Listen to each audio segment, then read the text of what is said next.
Olá, segundos anos, tudo bem com vocês? Na semana passada a gente trabalhou os conceitos de massa atômica e massa molecular. E nós vimos que essas grandezas, elas foram criadas com o intuito de determinar a massa de partículas muito pequenas. E utilizam, então, unidades que nós não estamos acostumados a utilizar. Unidade U, unidades de massa atômica. Então, os químicos perceberam a necessidade de aproximar essa unidade de algo mais próximo do nosso dia a dia. E para isso eles usaram uma estratégia parecida com o que nós vamos tratar agora. Olha lá, como que a gente pode saber quantos grãos de arroz existem em um saco de 5 quilos? Preciso contar tudo isso? Preciso contar um por um? Não necessariamente. Eu posso, por exemplo, contar quantos grãos de arroz, quanto pesa 100 grãos de arroz. Eu conto 100 grãos de arroz e peso. Então, digamos que eu fiz isso e 100 grãos de arroz pesou 2 gramas. Com isso, eu posso fazer uma extrapolação, ou seja, se 100 grãos de arroz pesam 2 gramas, quantos grãos de arroz eu vou ter em 5 quilos, por exemplo? Posso ou não posso fazer isso? Não é uma medida proporcional? Mas eu não vou ter um valor exato. Vai fazer diferença eu ter 5 grãos a mais ou 5 grãos a menos? Não, né? Então, a gente pode fazer essa aproximação. Então, o que eu vou fazer aqui? Regrinha de 3. Se 100 grãos de arroz pesam 2 gramas, 5 quilos não tem 5.000 gramas? Sim, né? Então, em 5.000 gramas, eu vou ter quantos grãos de arroz? X. E aí, eu faço uma multiplicaçãozinha cruzada, igual vocês aprenderam em matemática lá no fundamental. Então, multiplico cruzado. 2 vezes x, 2x. 100 vezes 5.000. Então, 100 vezes 5.000, 500.000. O 2 está multiplicando, vai passar dividindo. Eu vou ter, então, aproximadamente, em 5 quilos de arroz, 250.000 grãos de arroz. Então, isso a gente pode fazer quando a gente trabalha com partículas muito pequenas, né? De uma forma mais fácil do que ter que ficar contando. Então, os químicos fizeram algo semelhante a isso. Então, Amadeu Avogadro, esquece essa página aqui, que não é a página do livro de vocês, depois eu indico no Classroom a página correta. Avogadro, chamado Amadeu Avogadro, ele fez algo semelhante utilizando os valores de massa atômica e massa molecular, certo? Então ele percebeu o seguinte, vamos pegar, por exemplo, oxigênio. A massa atômica do oxigênio é igual a 16U, certo? Então ele transformou esse 16U para 16 gramas, fez essa aproximação. E ele percebeu, pelos cálculos, pelos experimentos que ele fez na época, que ao fazer isso, quando eu estava trabalhando com 16U, ele estava falando de um átomo só de oxigênio. Mas quando ele transformava não 16U, mas 16 gramas, e ele fazia essa análise do número de átomos, ele identificava um número que sempre se repetia, que era igual a 602 sextilhões de átomos de carbono. Por isso, de carbono não, de oxigênio. Então, isso era válido para qualquer substância, tanto átomo quanto molécula. Toda vez que fazia essa conversão de U para gramas, mas que mantinha o valor numérico mesmo, ele conseguia encontrar sempre o mesmo número de partículas relacionado aí. Olha lá, 6,02 vezes 10 a 23 partículas. Significa o que esse número? 602 sextilhões de partículas. É um número grande? Muito grande. Então, se vale para átomos, também vale para moléculas. Então, vamos pensar aqui na molécula de água. Lá. H2O. Achando a massa molecular. H2O tem quantos átomos de hidrogênio? 2. Quantos de oxigênio? 1. Aí olha lá na tabela periódica, qual que é a massa do hidrogênio? 1. Qual que é a massa do oxigênio? 16. Certo? Faz as multiplicações, 2 com 16, somando os dois, 18. Então, quando eu tenho aqui 18U, eu estou pensando em uma molécula de água, como está aqui. Ó. Ok? Mas, eu não consigo ver uma molécula de água, não consigo pesar uma molécula de água. Adianta a gente trabalhar nessa unidade? Não. Então vamos pensar em 18 gramas de água. Não é muito, em torno de 2 colheres de água. Então, se eu pensar em não mais 18U, mas em 18 gramas, de acordo com essa constante que Avogadro determinou, eu vou ter aqui 602 sextilhões de moléculas de água. Vamos ver que tamanho tem esse número? Então, aqui ó, eu tenho o 6,02 vezes 10 elevado a 23, eu tirei da potência e coloquei ele no número todo lá, ó, corrido. 602 sextilhões de moléculas de água. Então, em 18 gramas de água, que equivale a 18 mililitros de água, ou seja, uma quantidade bem pequena, eu tenho 602 sextilhões de moléculas de água, de acordo com a constante de Avogadro.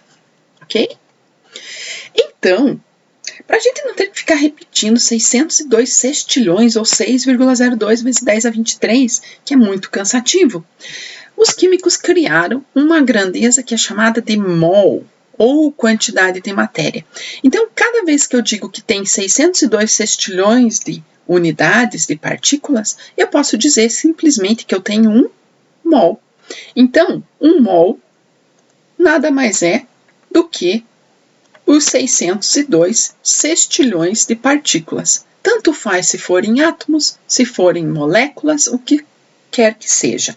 Então, no caso da água, 18U é a massa molecular dela, certo? É a massa da molécula em U. Então, quando eu transformo não 18U, mas para 18 gramas, eu tenho 602 sextilhões de moléculas.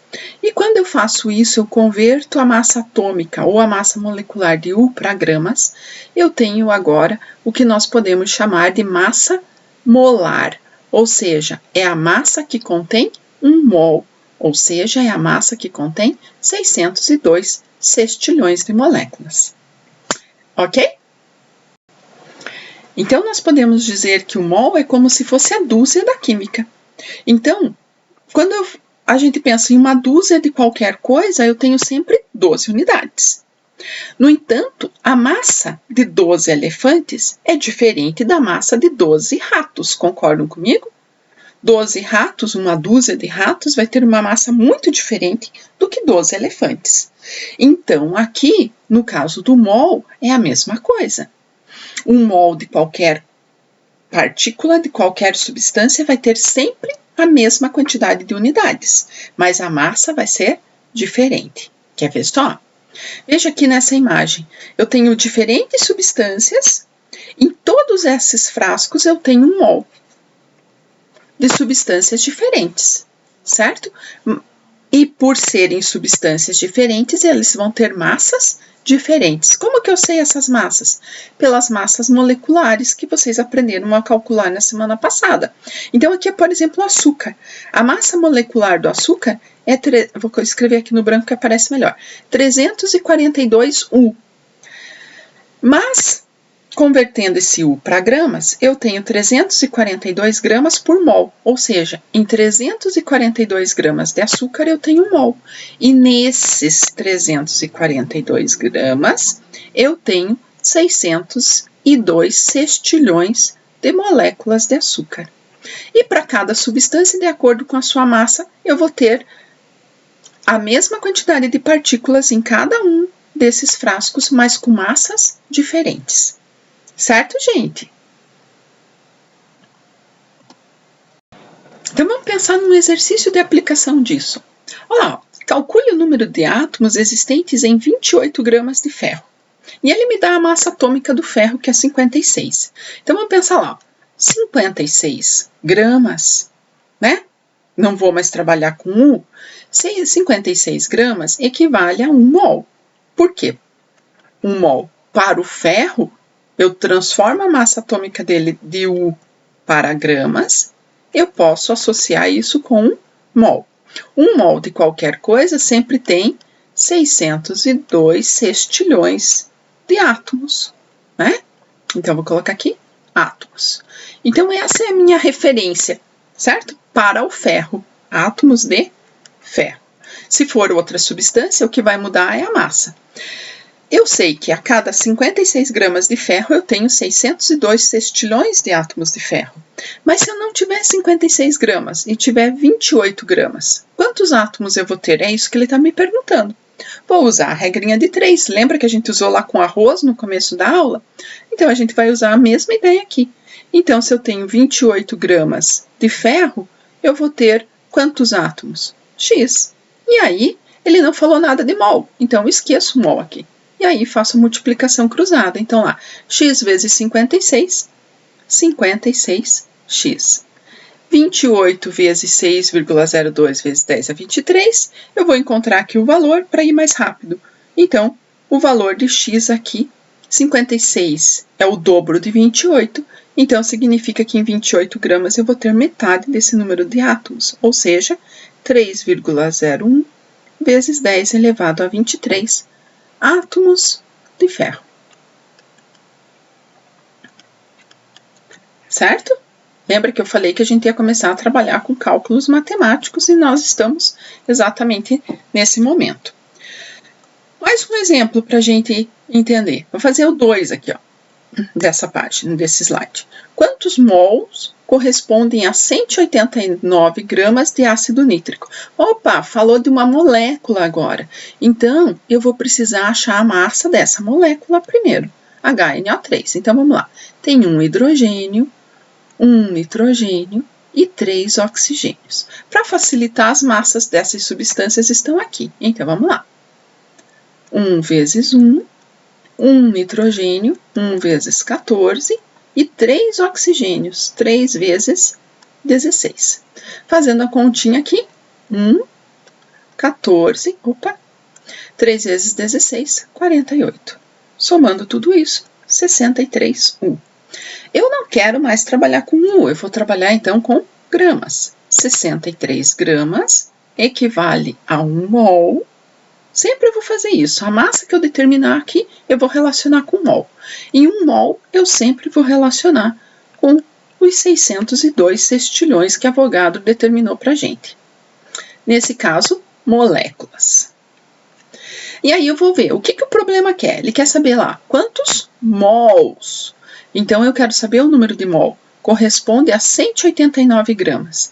Qual que é o princípio básico da regra de 3? Semelhante embaixo de semelhante. Então, lá, gramas embaixo de gramas. Então, 189. O que eu quero saber é o número de mol. Então, meu X vem embaixo do número de mol. Ele não falou nada sobre o número de moléculas. Esqueço o número de moléculas.